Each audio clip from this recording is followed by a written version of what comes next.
වෙළඳ අමාත්‍යවරයා වශයෙන් කටයුතු කරමින් සිටියදී සතුස ආයතනයේ සේවකයන් ඔවුන්ගේ නිල රාජකාරිවලින් ඉවත් කර දේශපාලන ක්‍රියාකාරකම්වල යෙදවීම තුළින් රජයට පාඩුවක් කළේ යැයි චෝදනා ලබා සිටින හිටපු අමාත්‍ය ජොන්ස්ටන් ප්‍රනාන්දු ඇතුළු විත්තිකරුවන් 3 දෙනෙකුට අදාළ නඩුවේ වැඩිදුර සාක්ෂි විභාගය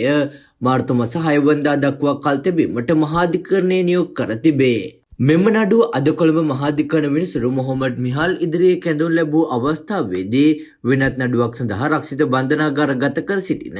හිටපු අමාත්‍ය ජොස්ටන් ප්‍රනාන්දු සහ මොහොමඩ් සාකිර් යන විත්තිකරුවන් බන්ධනාගාර නිලධාරීන් විසින් අධිකරණයට ඉදිරිපත් කර තිබුණා. එහිදී පැමිණිල්ලේ සාක්ෂි සටහන් කර ගැනීමෙන් අනතුරු වැඩිදුර සාක්ෂි විභාගයේ මාර්තු මාස 6 වෙනිදා දක්වා කල් තැබීමට අධිකරණය නියම කරන ලදී.